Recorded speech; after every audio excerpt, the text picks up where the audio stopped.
Saludos, apreciados espectadores. Mi nombre es José Lozada y en esta oportunidad les voy a hablar acerca del historicismo jurídico y el materialismo históricos correspondiente a la cátedra de Filosofía del Derecho correspondiente a la Universidad Fermín Toro, cuyo tutor en esta oportunidad es el tutor Juan Rosales. Espero que disfruten el siguiente material.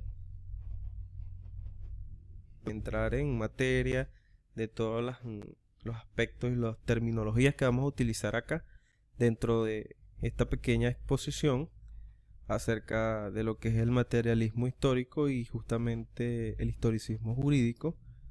Voy a leerles un pequeño fragmento de un filósofo llamado Immanuel Kant, que dijo que el sabio puede cambiar de opinión y el necio nunca. Esto está relacionado justamente a que las personas que justamente cultivan el conocimiento y utilizan justamente la sabiduría como pilar mental dentro de sus perspectivas filosóficas, tienen una capacidad aún mayor para reconocer que cuáles son las opiniones que han emitido, si son valederas o son erradas, y así, por supuesto, retractarse si se debe en el caso de dichas opiniones. Y mientras que las personas que no cultivan mucho la sabiduría por su parte, eh, se les conoce como personas necias. Yo los considero más como personas que no han cultivado la sabiduría. Nunca van a cambiar su opinión, así esta esté mala o así esta genere cierta de vulnerabilidades dentro de la sociedad donde este se desenvuelve. Entonces por eso quise traer a colación este pequeño fragmento de este filósofo tan importante. Ahora bien, con respecto a los que vamos a tratar, el historicismo jurídico y el materialismo histórico, tenemos que primero hacer énfasis en lo que es la filosofía del derecho. Y hay muchas definiciones acerca de esta disciplina filosófica.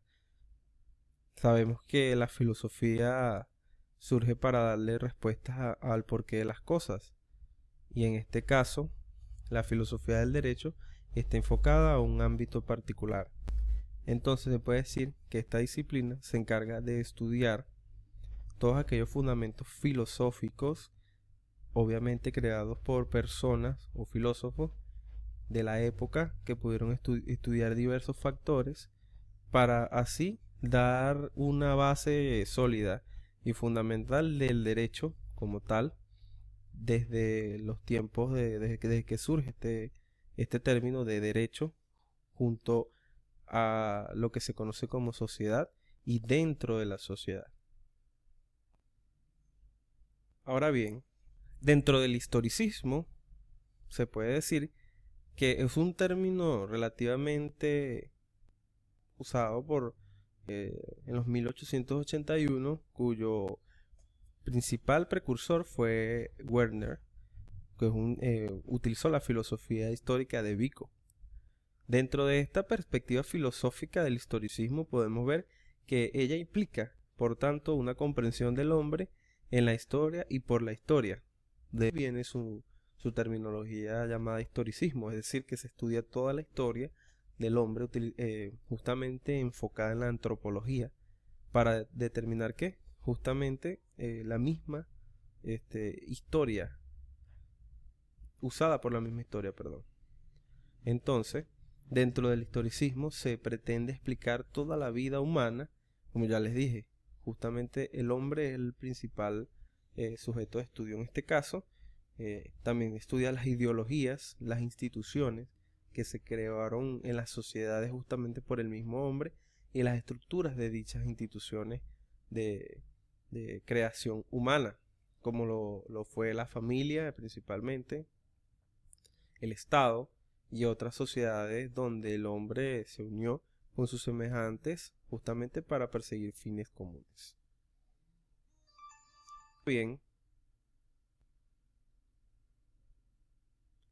Ahora bien, entrando en materia, dentro de la filosofía del derecho, se tiene el historicismo jurídico.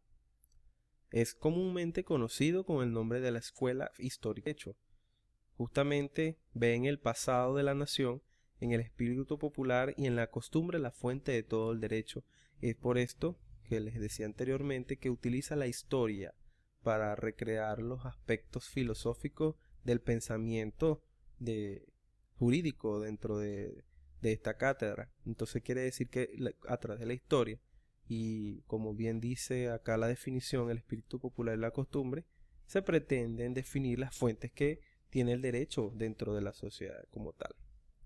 Se puede decir, esta ha sido determinada como romanticismo jurídico por la terminología y los métodos utilizados para dar a conocer cada una de las cuestiones que se han tomado en cuenta. Dentro de los principales personajes más influyentes dentro del historicismo jurídico, se tiene a Gustavo Hugo, nombre se podría decir latinizado, porque su verdadero nombre es Gustave von Hugo, Federico Carlo Savigny, que también fue españolizado, en este caso su nombre es Frederick Savigny, y se tiene a Jorge Federico Putzka, que también es Giorgio Friedrich Putzka. A este particular vamos a explicar entonces exponentes dentro del historicismo jurídico. Vamos a empezar con Gustav von Hugo, el cual nace en Lörrach el 23 de noviembre de 1764. Él fue un importante jurista alemán y uno de los fundadores de la Escuela Histórica del Derecho. Cursó el Gymnasium en Karlsruhe, entrando en Göttingen. Cursó estudios de Derecho durante 3 años y más tarde conseguiría el doctorado de la Universidad de Halle en 1788. Entre 1828 y 1829 escribiría Beitrag zur civilisten Buchkenntnis der letzten 40 Jahre, donde analizaría el método de enseñanza del derecho romano. A von Hugo, pues aparece en su Tratado de Derecho Natural o Filosofía del Derecho Positivo en el 1797. Fallece en Gotinga el 15 de septiembre de 1844. Para este precursor del historicismo jurídico y justo filósofo del derecho, se puede decir que esquematizó dentro de su perspectiva la filosofía del derecho positivo, creando así unos métodos de enseñanza que podrían radicar el derecho humano, el derecho romano dentro de la sociedad actual como que la conocemos, porque justamente desde su incursión en la sociedad ha ido también formando parte dentro de todas las evoluciones históricas de la sociedad como tal, valga la redundancia, y ha sido énfasis en la enseñanza del derecho romano, por eso su importancia dentro de la filosofía del derecho. Personaje muy importante del jurídico se tiene justamente al jurista alemán Friedrich von Savigny, el cual es nacido en Frankfurt de Meno el 21 de febrero de 1779. Es fundador de la Escuela Histórica del Derecho alemán y también fue profesor en las universidades de Marburgo en 1803 al 1808 y de Landshut en 1808 y 1810. Y él fue el primer catedrático de Derecho Romano de la Universidad de Berlín, donde enseñó hasta el 1842. Ocupó también varios cargos públicos en el Estado prusiano, del cual fue ministro para la reforma legislativa, y falleció en Berlín el 25 de octubre de 1861. Dentro de este personaje, a Savigny, se le atribuye justamente la fundación del pensamiento filosófico de la Escuela Histórica del Derecho, porque fue uno de los precursores en esta materia dentro de Alemania. También se puede, a través de su experiencia, fue enseñando utilizó métodos para enseñar el derecho y justamente también pudo participar como ministro para la reforma legislativa. Otro personaje que vamos a tocar acá es a George Friedrich Putta, que nació el 31 de agosto de 1798. Fue un jurista alemán perteneciente a la escuela pandectística, cuyas teorías y aportaciones sobre el derecho romano influirían notablemente en las doctrinas romanistas posteriores. Uno de sus mayores méritos como jurista y profesor fue romper con los anticuados métodos no científicos con los que entonces se enseñaba derecho romano, consiguiendo así que sus principios fueran inteligibles y aprehensibles por los estudiantes de derecho. Este fallece el 8 de enero de 1846.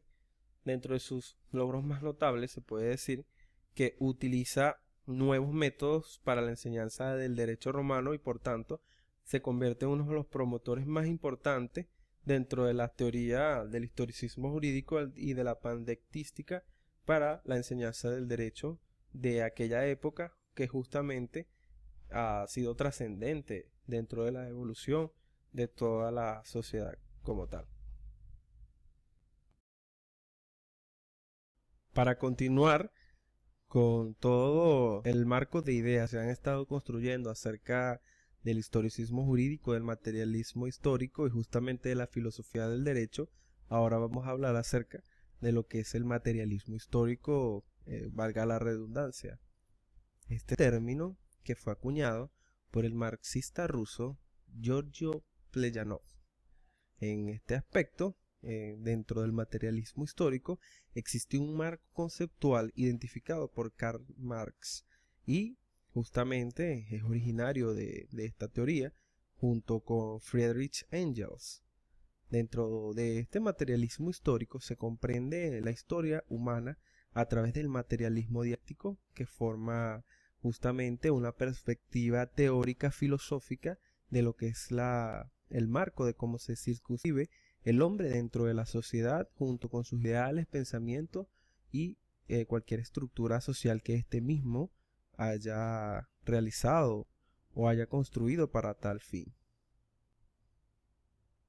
Ahora bien, dentro de los principales exponentes de esta que es el materialismo histórico, se tiene, como les dije, su fundador, o como se podría decir, el principal exponente de esta teoría filosófica es Karl Marx, que justamente nació en Treveris el 5 de mayo de 1818.